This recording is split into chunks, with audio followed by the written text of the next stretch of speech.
எந்த தோல்வியும் ஒன்றும் அவ்வளோலாம் பெருசு, எந்த அவமானமும் ஒன்றும் அவ்வளோலாம் பெருசே கிடையாது. அது என்ன படையப்பால நீலாம்பரி உள்ளே இருக்குமே, ஒரே வீடியோ கேசட்டை பார்த்துக்கிட்டு எவ்வளவு பரிதாபம் இல்லை. அப்படி ஒரு ஆள் கிடைக்கலன்னா, ஒரு பெண்ணோ ஒரு பெண் கிடைக்கலன்னா ஒரு ஆடோ என்ன செய்யணும் தெரியுமா? இங்கே நிறைய இளைஞர்கள் இருக்கீங்க, அதனால இதை சொல்கிறேன். நினைச்ச ஆண் சில சமயம் ஒரு பெண்ணுக்கு கிடைக்க மாட்டான், நினைச்ச பெண்ணு ஒரு ஆணுக்கு சில சமயம் கிடைக்க மாட்டாங்க. உடனே நீலாம்பரி மாதிரி நான் உள்ளுக்குள்ளே 25 வருஷம் இல்லை, அவங்களுக்கு அதிர்ஷ்டம் இல்லை, என்ன செய்யுது, அடுத்தது பெட்டரா ஒரு பர்சன் நமக்கு கிடைக்கும்னு நினைப்பது தான் வாழ்க்கை. இதை நான் சொல்லவில்லை, கண்ணதாசன் இதை சொல்லுகின்றார்.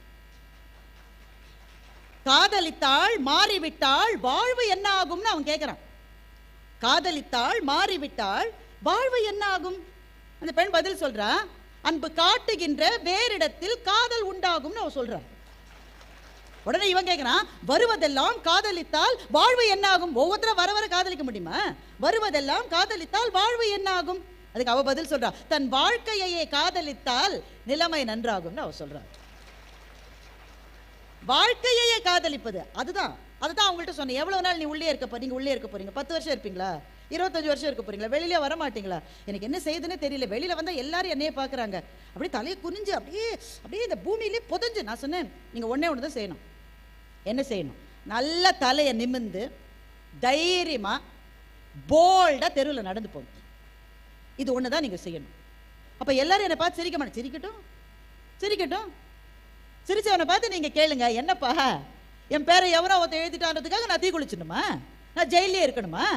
அவமானப்பட வேண்டியவன் தவறு செய்தவனை தவிர பாதிக்கப்பட்டவள் அல்ல என்று சொல்லுவதற்கு நம் பெண் குழந்தைகளுக்கு, நம் பெண்களுக்கு நாம் பயிற்சி தர வேண்டும். ஆண்களுக்கும் அதேதான்.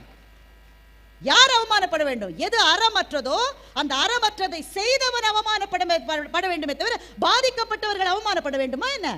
அவங்க கிட்ட நான் சொன்ன, தலையை நிமிர்ந்துக்கிட்டு நடந்து போங்க. நான் மாட்டேன், நீ கூட நான் வர மாட்டேன். நான் கூட வந்தேன்றதுனால தான் நீங்க தைரியமா இருக்கீங்க. நாளைக்கு எனக்கு வேற வேலை வந்துச்சு, வரல, திரும்ப வீட்டில் இருப்பீங்க. நீங்க போங்க. 2 நாள் கழிச்சு அவங்க என் வீட்டு பெல் அடிச்சாங்க, கதை திறந்தேன். 2 நாள் நடந்து போனேம்மா, ரொம்ப கஷ்டமா இருந்தது. இன்னைக்கு 3ஆவது நாள் நடந்தேன், கஷ்டமாவே இல்லை, நல்லா இருக்குன்னு. இதுதான் வாழ்க்கை நண்பர்களே, இவ்வளவுதான் வாழ்க்கை. தாங்கவே முடியாத அவமானம், பொறுக்கவே முடியாத தோல்வி, சொல்லவே முடியாத ஒன்றும் கிடையாது, ஒரு புண்ணாக்கும் கிடையாது.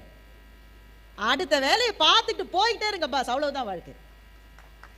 இதே பாலகுமாரன் என்கிற கதை சொல்லியிடமிருந்து தான் நான் தெரிந்து கொண்டேன். அவனுடைய வாழ்க்கை ரொம்ப சுவாரஸ்யமானது. அதை முழுக்க நான் சொல்ல போறதில்லை. அதில் ஒரு பகுதி எனக்கு ரொம்ப ரொம்ப பிடித்த பகுதி. அந்த காலம் நான் சொல்றது 1920களில் யோசிச்சு பாருங்க எப்படி இருக்கும்னு சொல்லிட்டு. திருவிக்காவுக்கு கமலாம்பிகை என்ற பெண்ணை திருமணம் செய்து வைக்கிறார்கள். திருவிக்காவனுடைய அம்மாவும் திருவிக்காவனுடைய சகோதரியும் அந்த பெண்ணை எப்படியெல்லாம் மாமியார் நாத்தனார் குடும்பம் எல்லாம் பல பேருக்கு பழைய நினைவுகள் உருவாகுமே. நான் இப்போ சொல்லும் போது எப்படிலாம் வச்சு செய்ய முடியுமோ அப்படி செய்யறாங்க. இடுப்படியே வேலை வாங்குறாங்க திருவிக்காவனுடைய அம்மா. அவங்க சகோதரியும் சேர்ந்துக்கிறாங்க. நாளெல்லாம் வேலை செய்து விட்டு இரவில் கணவனும் மனைவியும் அறையில் சந்தித்துக் கொள்கிறார்கள். அப்ப திருவிக்கா தன்னுடைய மனைவியான கமலாம்பிகையிடம் கேட்கிறார், எனக்கு தெரியும் எங்க அம்மா கொஞ்சம் ஒரு மாதிரின்னு, நீ கொஞ்சம் அனுசரிச்சு போகணும், நீ அனுசரிச்சு போனேன்னா நான் அவனுக்கு ஒரு பரிசு தருவேன். அதாவது கணவர்கள் செய்வது, நான் ஒரு கிஃப்ட் தராத, எங்கள் அம்மாட்ட சொல்லிடாத, நான் ரகசியமாக வாங்கி தரேன், ஆனால் எங்கள் அம்மாவை கொஞ்சம் அனுசரிச்சுப்போ அப்படின்னு சொல்கிறார். இவங்க சரின்னு சொல்கிறாங்க. கமலாம்பிகை, உனக்கு என்ன பரிசு வேணும்? புடவை வாங்கி தரட்டா?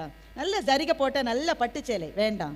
நகை ஏதாவது வாங்கி தரட்டா? நான் எனக்கு நல்ல வருமானம் வருது, நான் தமிழ் ஆசிரியரை வெஸ்லி ஸ்கூலில் பணியாற்றுகிறேன், நல்ல வருமானம் வருது, நகை ஏதாவது வாங்கி தரட்டா? ஐயோ என்கிட்ட நிறைய நகை இருக்குது, வேணாம். 1920 ஒரு பெண் இதை சொல்லியிருக்கா, யோசிச்சு பாருங்க. அப்போ என்னதான் பரிசு வேணும்? எங்கள் வீட்டில் என்னை படிக்க வைக்கல, கால வேலையெல்லாம் ரொம்ப வேலை இருக்கு, நீங்க தான் தமிழ் புலவர் இல்லையா, இரவு நேரத்தில் எனக்கு ஒரு 1 hour வந்து நீங்க தமிழ் சொல்லித்தர முடியுமான்னு அந்த அம்மா கேட்கு. நண்பர்களே, இதை படித்த போது நான் உண்மையிலேயே கண்ணீர் விட்டு அழுதேன். பெண்கள் படிப்பதற்கு எவ்வளவு கஷ்டப்பட்டு இருக்கிறார்கள் பாருங்க. வாய்ப்பே இல்லாத போது தன்னுடைய கணவரிடம் அவர் பரிசு வேணுமான்னு கேட்கிற போது எனக்கு 1 மணி நேரம் தமிழ் சொல்லி கொடுங்கன்னு கேட்டு அந்த கமலாம்பிகை என்கின்ற பெண் தமிழை படித்திருக்கிறாள். இதை படித்த போது எனக்கு தோன்றியது, இவ்வளவு வாய்ப்புகள் இருக்கிற போது படிக்காமல் யாராவது இருந்தால் அது எவ்வளவு மோசமானது என்று யோசித்து பாருங்க. வாய்ப்பே இல்லாத போது தேடி தேடி போய் படித்திருக்கிறார்கள். வாய்ப்பு இருக்கிறது குழந்தைகளே, படிப்பதற்கு என்னென்ன உங்களுக்கு ஆசை இருக்கிறதோ அத்தனையும் படியுங்கள். இந்த சமூகம் உங்களை படிக்க வைக்கும். குழந்தைகள் மாத்திரம் இல்ல, பெரியவங்களுக்கும். சின்ன வயசுல படிக்க முடியல, டைம் இல்ல, காசு இல்ல, இப்ப கூட படிக்கலாம். தாத்தாவும் பேரனும் சேர்ந்து பரீட்சை எழுதி 2 பேரும் பாஸ் பண்ண கதை பேப்பர்ல வந்ததா இல்லையா? படிப்பதற்கு வயது வரம்பே இல்லை. எந்த விதமான மோசமான சூழலிலும் நம்முடைய பெண்கள் படித்து வந்திருக்கிறார்கள். இதை எனக்கான ஒரு பாடமாக நான் திருவிக்காவினுடைய வாழ்க்கை குறிப்பிலிருந்து எடுத்துக்கொண்டேன். ஜெயமோகன் எழுதிய வெண்முரசு என்கிற மகாபாரதத்திலிருந்து ஒரு கதை, எனக்கு ரொம்ப பிடிச்ச கதை. வாழ்க்கையில் ஜெயிக்கிறதுக்கு என்ன செய்யணும்? என்ன செய்யணும்? கடுமையா உழைக்கணும். வாய்ப்பில்லை ராஜா, கடுமையா உழைச்சவங்க எல்லாம் வெற்றி அடைவதில்லை. உழைக்காமலே இருக்கிறவங்க வெற்றி அடைய முடியாது. ஆனா கடுமையா உழைத்தவர்கள் எல்லாருமே வெற்றி அடைகிறார்களா? இல்ல. அப்ப என்ன வேணும்? யூ நீட் ஸ்ட்ராட்டஜி, நுண் ஆய்வு வேணும். ஒரு விஷயம் வந்து நான் செய்யணும்னு தீர்மானிச்சேன்னா அற வழியில், நான் சொல்வது அறமற்ற வழியில் நீங்க ஜெயிக்கணும் நான் சொல்லவே இல்லை. அற வழியில் ஜெயிக்க வேண்டும் என்றால் கூட அதை எப்படி அடைவது என்பதை பற்றி ஒரு திட்டம் இருக்கணும். இதை ஜெயமோகனுடைய வெண்முரசு கதையிலிருந்து கதை கேளுக்காக நான் எடுத்துக்கொண்ட ஒரு கதை. ரொம்ப சுவாரஸ்யமான கதை, படப்படம் சொல்லிடுறேன். இந்த கதைக்கு 2 பகுதி இருக்கு. 2வது பகுதி தான் முக்கியம். முதல் பகுதி வந்து சொன்னாதான் 2வது பகுதி புரியும், அதனால அதை சொல்றேன். பாண்டவர்களை கௌரவர்கள் அரக்கு மாளிகையிலே வைத்து எரித்தார்கள். அந்த கதை உங்களுக்கு தெரியுமா? கேள்விப்பட்டிருக்கீங்களா? ஓரளவாவது கை, ஐயோ பிள்ளைங்க எதுவுமே கை தூக்கலையே, அங்கிட்டும் இங்கிட்டுமா கை தூக்குறீங்க. சரி, பாண்டவர்களை கொல்ல வேண்டும் என்று திட்டம் போட்டு துரியோதனன் என்ன பண்றான்? அரக்கு மாளிகை என்ற ஒன்றை உருவாக்குகிறான். Fully made of wax. அந்த அரக்கு மாளிகைக்குள்ளே வைத்து எரித்தார்கள். அந்த கதை உங்களுக்கு தெரியுமா? கேள்விப்பட்டிருக்கீங்களா? ஓரளவாவது கை, ஐயோ பிள்ளைங்க எதுவுமே கை தூக்கலையே, அங்கிட்டும் இங்கிட்டுமா கை தூக்குறீங்க. சரி, பாண்டவர்களை கொல்ல வேண்டும் என்று திட்டம் போட்டு துரியோதனன் என்ன பண்றான்? அரக்கு மாளிகை என்ற ஒன்றை உருவாக்குகிறான். Fully made of wax. அந்த அரக்கு மாளிகைக்குள்ளே வைத்து அவர் அந்த எரிச்சிடறான் அந்த வீட்டை. ஆனால் எரிப்பதற்குள்ளாகவே இவங்க தப்பிச்சு போயிடுறாங்க. தப்பிச்சு போயிட்டு சில எலும்புகளை அங்கே போட்டுட்டு போயிடுறாங்க. ஏன்னா அவன் நினைச்சிட்டா இவங்க பாண்டவர்கள் இறந்துட்டாங்கன்னு அவங்க நினைச்சிட்டாங்க. இப்போ இவ்வளவு நாளாக என்ன போராட்டம்? அடுத்த மன்னன் யார் என்பது போராட்டம். தர்மன் மன்னனா திருதராஷன் மன்னனா, துரியோதனன் மன்னனா என்பதை திருதராஷன் முடிவு செய்து கொண்டிருக்கிறார். இப்போ என்ன கட்டத்துக்கு வந்துருச்சுன்னா, ஒருத்தன் செத்துட்டான் அப்படின்னு அவங்க நினைக்கிறாங்க, துரியோதனன் மாத்திரம் தான் உயிரோட இருக்கு. அப்ப துரியோதனன் சகுனியும் போய் திருதராஷன் 2 பேருக்குள்ள சண்டை. ஒருத்தன் போயிட்டான், நான் தான் இருக்கேன், எனக்கு மன்னன் பட்டத்தை சூட்டிடலாம் தானே.